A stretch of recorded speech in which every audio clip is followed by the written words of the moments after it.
Hi అండి. Welcome to Sai vlogs. ఈరోజు మనం శ్రీమద్ భగవద్గీత ద్వితీయ అధ్యాయం సాంఖ్య యోగం నుండి 15వ శ్లోకం నుంచి 25వ శ్లోకం వరకు నేర్చుకుందామండి. 15వ శ్లోకం. యం హి నవ్యథయంత్యేతే పురుషం పురుషర్షభ సమదుఃఖ సుఖం ధీరం సోమృతత్వాయ కల్పతే. భావము: ఏలననగా ఓ పురుష శ్రేష్ఠ, ధీరుడైన వాడు సుఖదుఖములను సమానంగా చూచును. అట్టి పురుషుని విషయేంద్రియ సంయోగములు చలింపజేయజాలవు. అతడే మోక్షమును పొందుటకు అర్హుడు. నా సతో విద్యతే భావః నా భావో విద్యతే సతః ఉభయోరపి దృష్టోంతః త్వనయోస్తత్వదర్శిభిః. భావము: అసత్యమైన దానికి శరీరానికి ఉనికి లేదు, సత్యమైన దానికి అంటే ఆత్మకు అంతం లేదు. ఈ విధంగా ఈ రెండిటి యొక్క వాస్తవ రూపాలను తత్వజ్ఞాని అయిన వాడే ఎరుగును.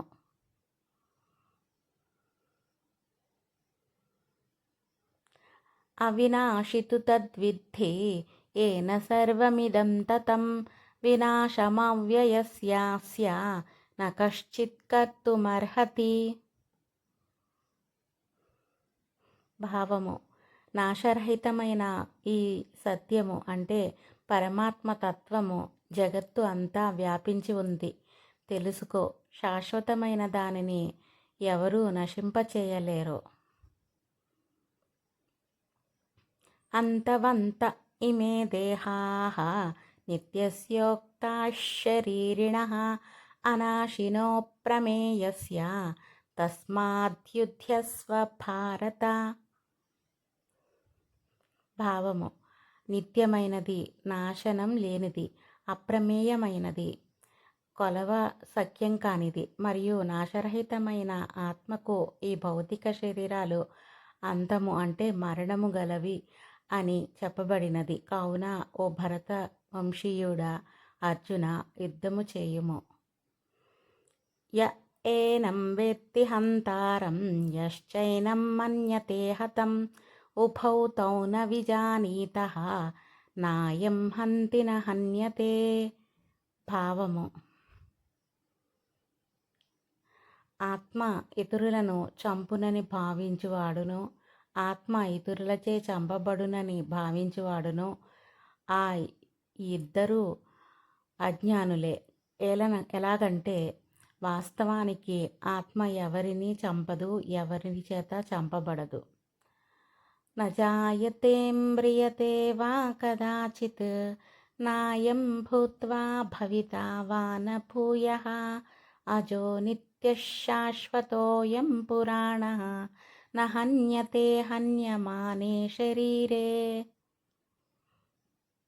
భావము: ఆత్మకు ఎప్పుడూ పుట్టుక చావు లేవు. అది ఒకసారి పుట్టి మళ్ళీ నశించేది కాదు. ఆత్మ పుట్టుక లేనిది, నిత్యమైనది, శాశ్వతమైనది, మార్పు లేనిది, పురాతనమైనది. శరీరం నశించినా ఆత్మ నశించదు. వేదా వినాశినం నిత్యం య ఏనవజమవ్యయం కథం స పురుషః పార్థ కం ఘాతయతి హంతికం. శ్లోక తాత్పర్యం: ఓ పార్థ, అర్జున, ఆత్మ నాశనం లేనిదని, శాశ్వతమైనదని, జన్మ లేనిదని, మార్పు చెందనిదని ఎవరైతే తెలుసుకుంటారో అటువంటి వ్యక్తి ఎవరిని చంపగలడు లేదా ఎవరిని చంపే కారణం అవుతాడు. నాస వాసాంసి జీర్ణాని యథా విహాయ నవాని గృహ్ణాతి నరోపరాణి తథా శరీరాణి విహాయ జీర్ణాని అన్యాని సంయాతి నవాని దేహి. భావము: మనుష్యుడు పాతబడిన చిరిగిన వస్త్రములను వదిలి వేసి కొత్త వస్త్రములను ఎలా ధరిస్తాడో అలాగే ఆత్మ అంటే ఈ దేహి పాతది బడిన శరీరములను విడిచిపెట్టి కొత్త శరీరములను స్వీకరిస్తుంది. నైనం ఛిందంతి శస్త్రాణి నైనం దహతి పావకః నచైనం క్లేదయంత్యాపః న శోషయతి మారుతః.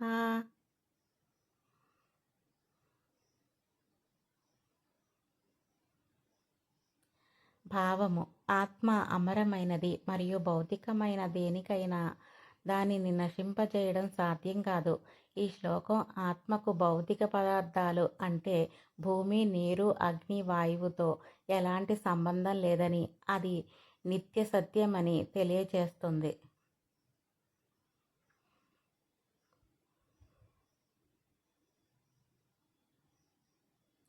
అచ్ఛేద్యోయమదాహ్యోయం అక్లేద్యో శోష్య ఏవ చ నిత్యః సర్వగతస్థాణుః అచలోయం సనాతనః. భావము: ఈ ఆత్మను ఖండించలేరు, కాల్చలేరు, తడుపలేరు మరియు ఎండబెట్టలేరు. ఇది నిత్యమైనది, సర్వవ్యాప్తమైనది, స్థిరమైనది, కదలనిది మరియు సనాతనమైనది. అవ్యక్తోయమచింత్యోయం అవికార్యోయముచ్యతే తస్మాదేవం విదిత్వైనం నానుశోచితుమర్హసి.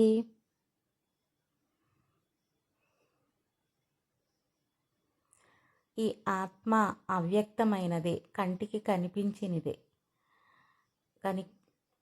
చింతించడానికి వీలు లేనిది, మనస్సుతో ఊహించలేనిది మరియు వికారములు లేనిది, మార్పు లేనిది అని చెప్పబడుతోంది. కాబట్టి ఆత్మను ఇలాంటి అన్నీ తెలుసుకున్న తర్వాత నీవు దేహమును గూర్చి అంటే చనిపోతుందని శోకించకు, అంటే దుఃఖించకు. హాయ్ అండి, ఇలాంటి వీడియోస్ కోసం మా ఛానల్ని సబ్స్క్రైబ్ చేసుకోండి.